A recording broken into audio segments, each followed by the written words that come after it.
Hey, ladies, welcome to another rewind episode of the Health, Life, and More for Women podcast. I'm in a crazy season of change. If you listened to last week's episode, you know I'm going through all the changes.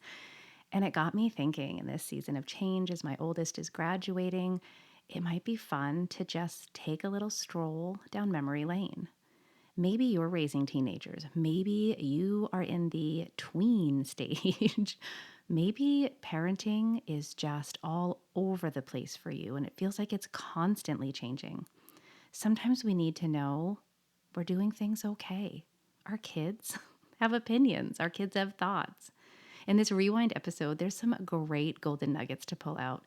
I had Kiara on, my oldest, and she was 14 going on 15. Here she is graduating. She's over the age of 16 now. So responsible, so amazing, and really insightful. Listen, I don't need the validation that I'm doing a good job, but heck, isn't it nice to know things are going pretty well, even in the midst of such a crazy last year? All right, let's dive into this episode, this rewind of my conversation with my oldest. Let's talk about parenting teens. Hey, ladies, welcome to episode 28 of the podcast. I cannot contain myself today. I have a very special guest joining us on the podcast today. Now, I know you're thinking episodes 23 and 24 were fire because my husband was my special guest and we talked all things marriage. But today, I have my daughter, my oldest daughter. I have four, but my oldest, who, when this airs, will be 15 years old. Where did the time go?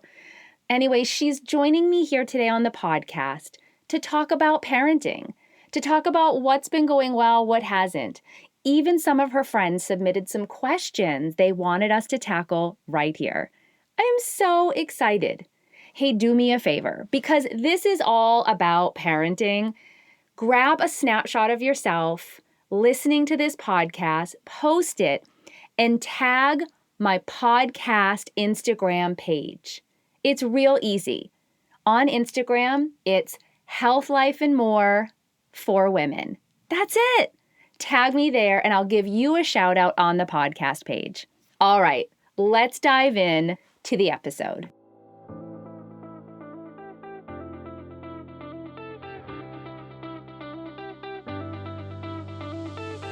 Welcome to the Health, Life, and More for Women podcast with certified health and life coach, mom of four, and just all-around lover of all things 80s, your host, Jennifer D'Amato. Buckle in, let's get started. All right, here we go. I'm so excited. Are you excited? Yes. All right, I'm going to give my daughter just a minute to introduce herself and tell us something just fascinating about you. I'm Kiara. Right now, I'm 14. But by the time this podcast comes out, I will be 15. What? I'm very excited about that. A fascinating thing about me is that I read a 658-page book in less than 4 days last week. Oh my goodness. And that's not even counting the stack of books It is not. that you read between Christmas and January. Yep. Like over 3,500 pages in less than a month. Oh my goodness. 8 books in total. We just need a GoFundMe account just to fund your reading. Yes. Like it's out of control. Now here, when I said a fascinating thing about you, I actually thought you were going to share your mad rapping skills with the podcast. Yeah. That's another fascinating thing. I can rap. I can't write my own raps, but I can rap to other music. Yes, she can. It's actually quite a sight to see. Yeah. I should record it sometime and share it with goodness. the world out there. All right, I won't do that. But I really am so glad that you said yes to being on the podcast. I'm excited too. I have a feeling that younger people are probably going to listen to this one, your friends, and they probably never listened to another podcast before, but they probably will listen to this one. What do you think? Yeah. Out of love for me, they will listen to it. Well, and then maybe they'll share it with their parents because there'll be something in here that can strike up a conversation between them and their parents. Yeah. Definitely. Awesome. Are you ready to dive into some of these questions we have? As ready as I'll ever be. All right, let's go. All right, I thought it would be fun to kind of go back to the beginning. Like, not Okay. your beginning, but we've talked about this, and you can remember your youngest sister, which she's going to be 9, and you can remember when she was born. Yes. And we've kind of had this discussion about how, as the oldest, you stepped into that, what did you call it? The third parent? The third parent. The third parent role. Was that something like innate to you, or did you feel that was put upon you? I feel like I kind of stepped into it because my personality is very like motherly and caring towards other people. And it feels normal for me to do that because I like doing that towards people and stuff. I'm like that with my friends, with my siblings occasionally. Occasionally. More than it used to be more, but now it's not because, well, they're older and I don't have to change their diapers and stuff. And did you really change diapers that often? I did a little bit. It was just a little bit. Nothing messy. No. No, definitely not. Definitely not. But I would say that your youngest sibling has a special place in your heart. Yes. Because your age difference, you're about 6 years apart. Uh-huh. And she really does admire and look up to you. I mean, to the point where she's getting some mad rapping skills as well. And I don't think she would if it weren't for that relationship that you have.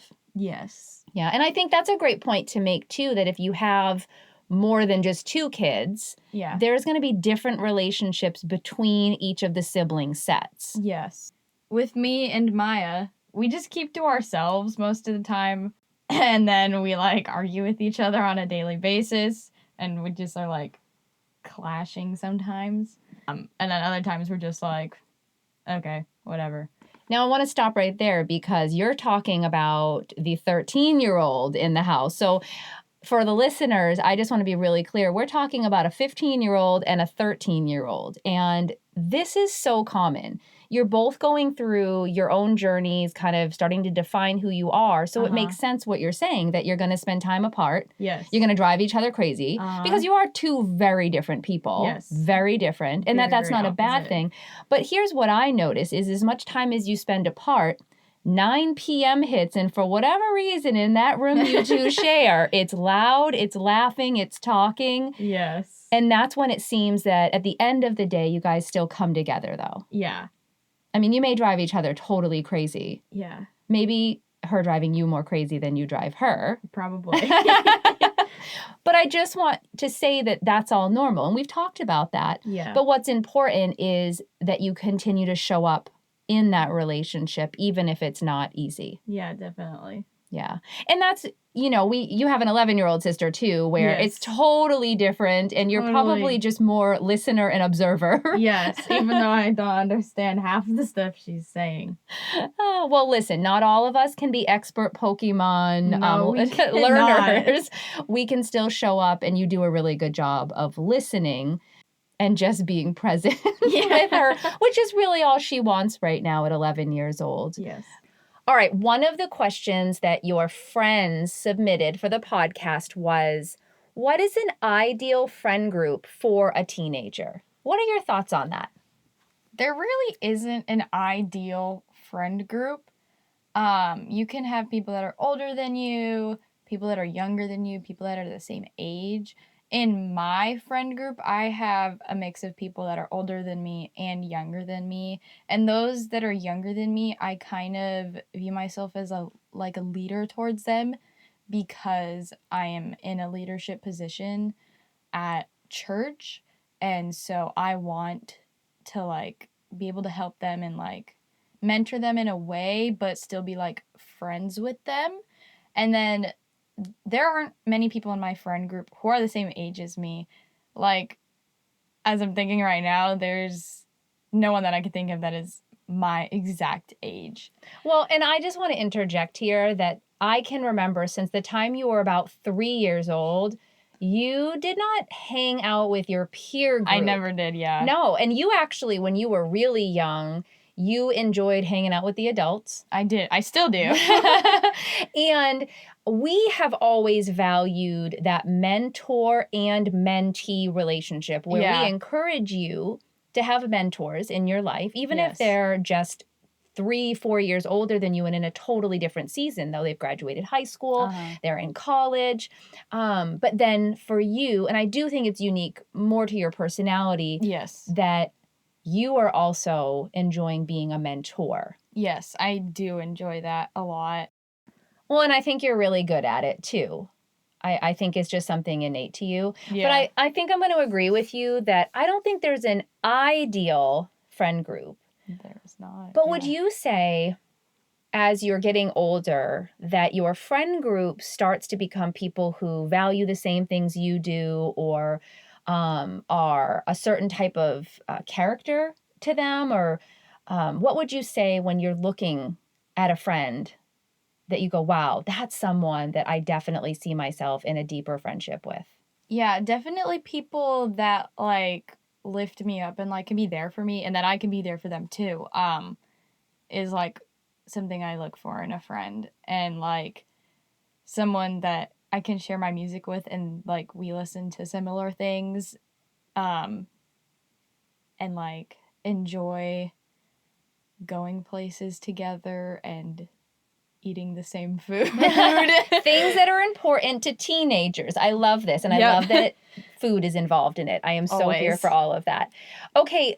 Another question that was submitted is there a correct age for kids, teens, whatever you want to say, to be on social media? I feel like I can see your face already. No one can see this because I know this is a kind of hot topic for us right now as you're turning 15. Yes. So what are your thoughts on social media and age for social media? Well, I think definitely kids these days, like 8-year-olds have, not really 8-year-olds, but like that area, like 8 to 10, like they start getting social media, like TikTok and Snapchat. All my 13-year-old friends have Instagram, Snapchat, TikTok. They're on social media. Yeah. They are on the social media platforms. Almost all of them. I know there's a couple that are not. All right, go ahead. I think once you're like able to like discern stuff, like whether it's like good for you or bad for you, you can like go on social media. I mean, so hold on. I just want to clarify then.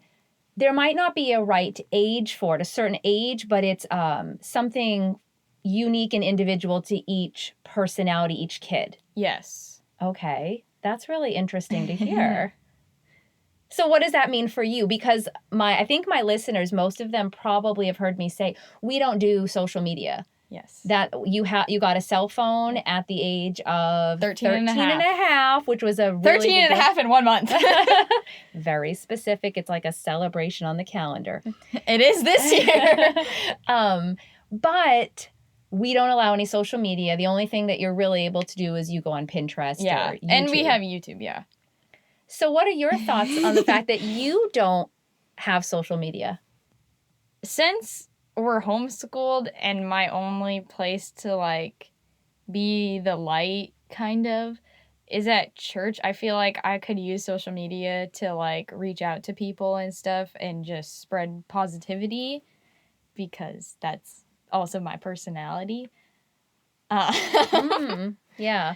I know we don't agree on this right now. No. But I also think that's good for other parents to hear that are listening is that we don't agree. Yeah. We actually pretty firmly disagree as of right now, and it's become a topic that's come up again and again and again lately, whereas a couple years ago it really wasn't. I didn't care. Yeah, it wasn't important to you. You knew about it. You were like, oh, I can't do it, whatever. Yeah. But being surrounded with everybody your age and younger than you having social media, and you're like, I only have Pinterest. And they're like, that's not social media.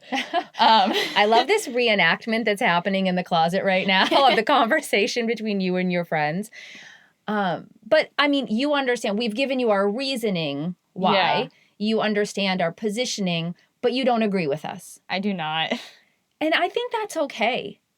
I think it's okay for kids and parents to not agree, to have both presented their arguments. I think you make a really good argument for it. Thank you. It doesn't change what we've decided. Sadly. But I do think it's important for parents to listen to that either way. And also for you as the kid, as the teen, to listen to what we're thinking, what we look at. Yes. You know, and the reality is most parents of teenagers these days did not grow up with any of this. Yeah. Somehow we managed. Somehow we made it through being a teenager. Somehow we had friends and good relationships. How dare you attack me that way? However, we have a hard time relating to the need for it. Yes. And I don't know, would you use that word that you need it or you just want it? I don't know.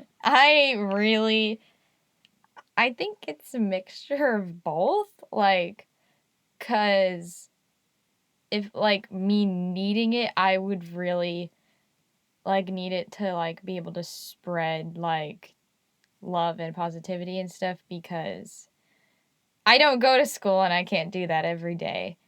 So you feel like you need it as a way to reach more people. Yeah. But you don't really need it otherwise. I mean, if I can follow up with my friends that I don't see very often. So really, and stalk Shawn Mendes.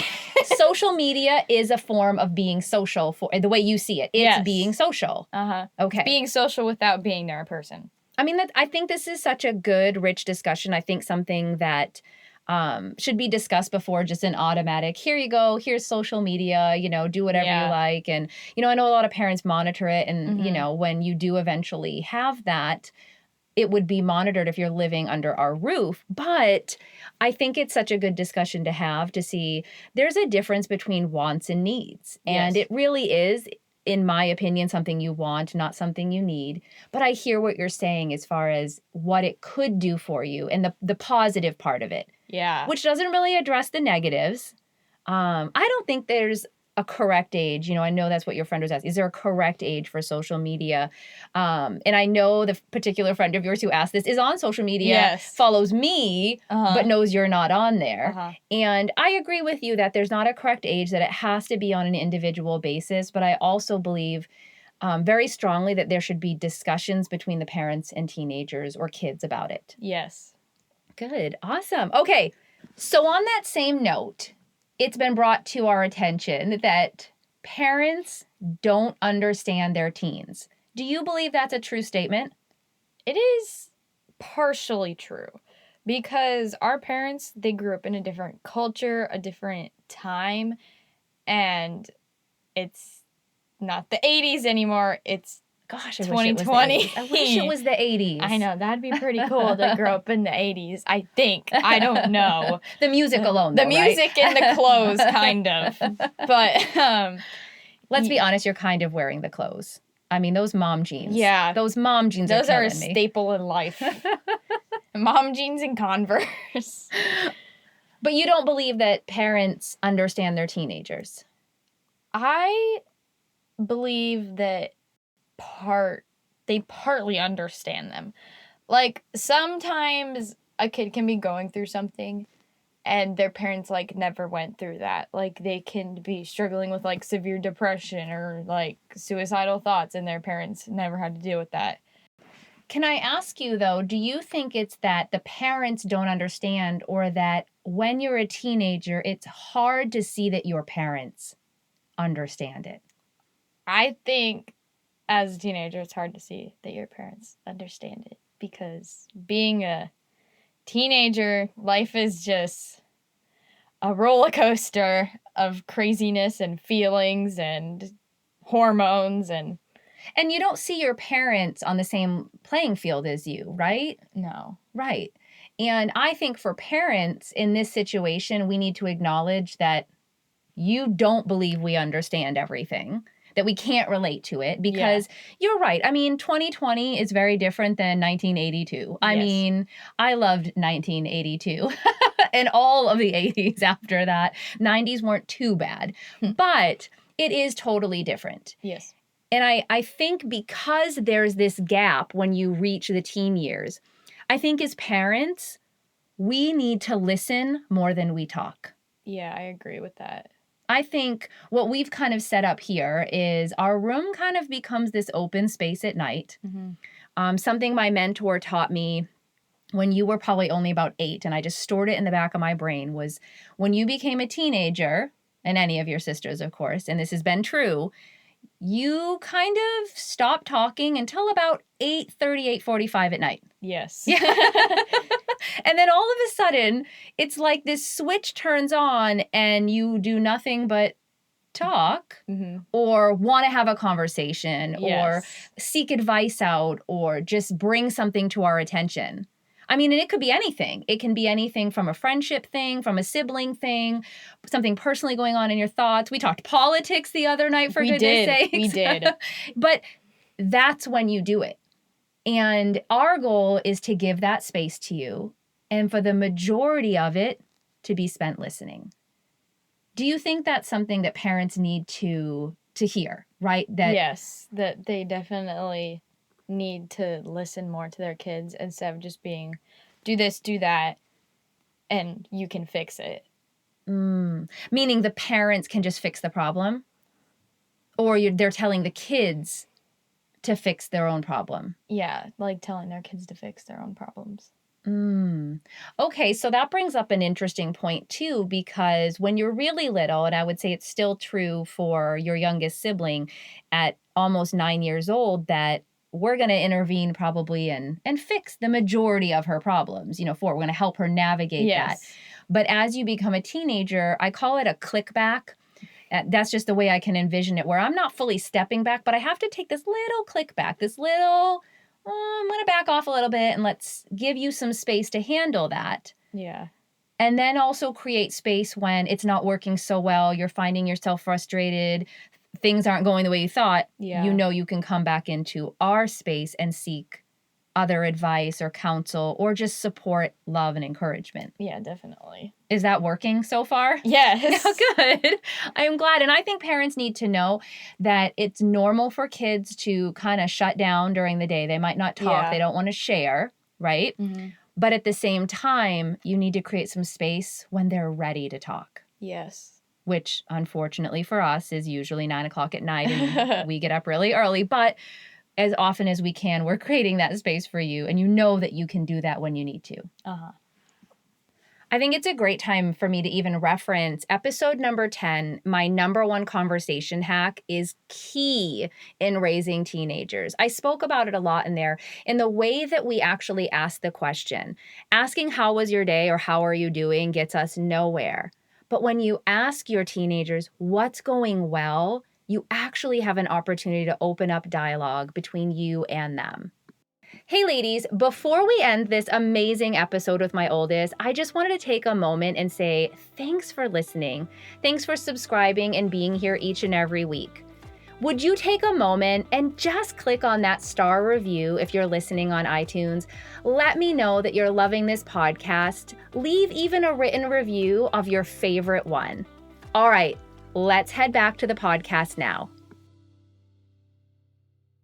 Okay, to shift gears just a little bit, something we've been talking about quite frequently lately, and I've noticed it's been coming up in a lot of places, is family dinner time. Yeah. And when you were little, you probably didn't realize how intentional we were. We probably had family dinners every night, right? Every night. I can even see us around. Remember that round glass table? Yeah. My gosh, that's so old. I can picture us there. And amazing things happen at family dinner. You actually named your youngest sibling at a family dinner. Do you remember that? No. I remember you telling us, and I was like, what is it? I don't remember. I still have a bad memory. Well, you are a teenager. You're not supposed to have a great memory right now, just of really important things, hopefully.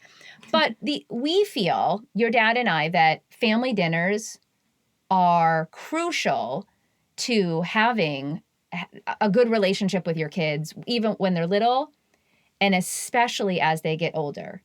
right? Life is busy. There's a lot of things going on for all 6 of us. Yeah. But when we sit down at the table and we have time together, for us, it means everything. What's your perspective from a teenager's point of view? And obviously, I know you remember we've been doing them your whole life. But what's your perspective on family dinner? Well, it definitely gets me out of my room. Yeah, Even if I don't want to leave, I have to go to family dinner unless I'll be grounded, probably. You know I celebrate whenever you emerge. Yep. I think family dinner is really important because it's like a time for us all to be together because everybody's off doing their own thing during the day. Dad's at work, you're in the office working, we're doing school, I'm hiding in my room. It's just really important to have that time together as a family because eventually someday I won't be here. I'll be at college and you can't have a whole complete family dinner without me. I mean, you could. I'd just be missing. What's your favorite part of sitting down as a family for dinner other than my amazing cooking? When we just laugh at stupid stuff. Which is often. When somebody will say something or Leah will say a joke or something. Yeah. It's somehow funny. Yeah. Which is so great at the end of the day to just laugh at stupid stuff. Yes. And especially to laugh together. Yes. You know, there was a question posed recently to a bunch of parents, and it was, when is the last time you laughed with your kids? And I pictured what you're saying. I pictured us at the table. Yeah. And somebody said something, did something, I don't know, brought up something, and we all laugh. Yeah. Try not to laugh at each other because we know people will get offended. But we do value laughing together. Yes. And that same table houses games. Yeah. Goodness. On occasion, we're trying to be better about that, but there has been some hoot and hollering, crazy family game nights at that table. Yes. Yes. Good memories? All of them. Except when I lose Uno every time. Hey, win or lose, we're still having a good time. Yeah. All right, the last question. Now, I'm going to preface this to anyone who's listening that knows the Enneagram. Kiara is a type 9. She is a peacemaker. She does not like to point out what's not going well. She doesn't even really like to acknowledge it at all. And I know that in asking her this question, because I've actually asked it to her several times, even when I first had this idea to have you on the podcast. I asked you and your answer was nothing. Everything's great. Yeah, it has no flaw. There's no flaw in the parenting system, which I know is a bold-faced lie. Yeah. And I'm okay with it. And I keep telling you, like, I'm okay hearing that. But the thing I wanted to wrap up this episode with was something that you felt was going well, just overall in the parent-child relationship, and something that was not going well. So which one would you like to do first, and how would you like to end this? You want to do the not well and get it out of the way? Yeah, probably. All right. What's not going well when it comes to the parent-child relationship in our home or in our relationship?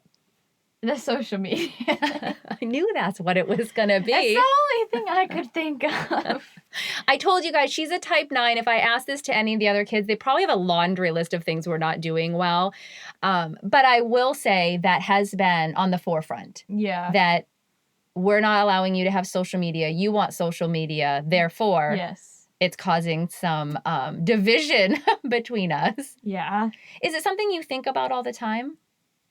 Not really, but I mean, it's brought to mind every time I'm with people that have social media. Sure.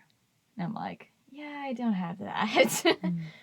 Do you feel heard or understood about your reasonings for wanting it? Yes. That wasn't very convincing. So how would you improve on that area? So if you were advising another parent, not me, because I know you don't want to tell me what to do here, but if you had to tell another parent how to handle this situation, what would you say? Would you tell them the best thing to do is just to give in, to give their kid the social media access? No, because I think they need to have their child understand the privilege they have and that there are bad things out there and just rude people in general, and that they're not safe from it, and just to be smart with what they say and like what they search and stuff. I think you put some real thought into this. Yes. Okay, then. All right. Would you like to end on the happy note, the peaceful, Sure. uplifting note? Yeah.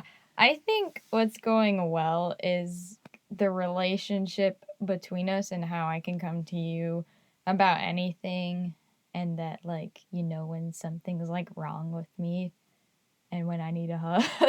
Aw. But yeah, I think that's going really well. Good. Well, I'm... And trusting me too. Oh, we do. And I love that you just pointed that out, that we do trust you, and actually that the social media doesn't have anything to do with us not trusting you. Yeah. And It's the other people. Yes, I love that you've actually had that level of discernment to even know our choice isn't a reflection on our trust level for you, because we do trust you. And, you know, I have bigger visions for our relationship down the road, 10 years, 20 years down the road. And everything that we're doing is very intentional to make sure that we have a good relationship then. So the things that you're saying are going well fit right into that vision your dad and I have created. So I'm pretty happy about that. Yay. Yay. And how nice to end on such a sweet and positive note here. Yes. Did you enjoy your time on the podcast? Uh-huh. Do you feel awkward just sitting in the closet talking? Yes. I'd say we talk a lot, but never in a closet. No. It is kind of weird to sit in here. You doing okay on sitting on the pillow? Yeah.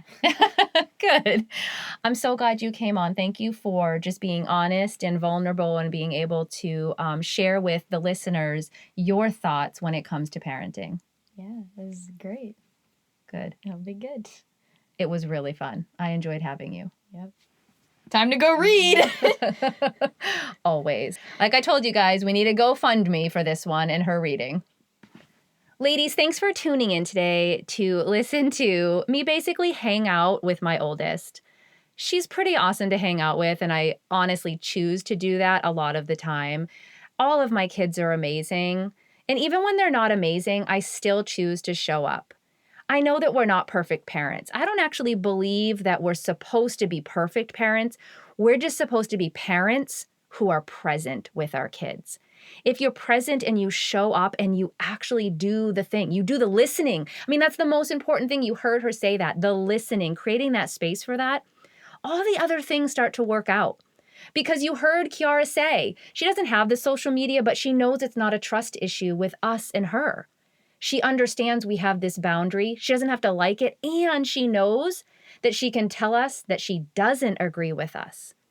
All things I believe are so important as you're entering into or living in the season raising teenagers. Thanks again for showing up. Can't wait until next week. Hey ladies, did you know that you can find this podcast on Instagram?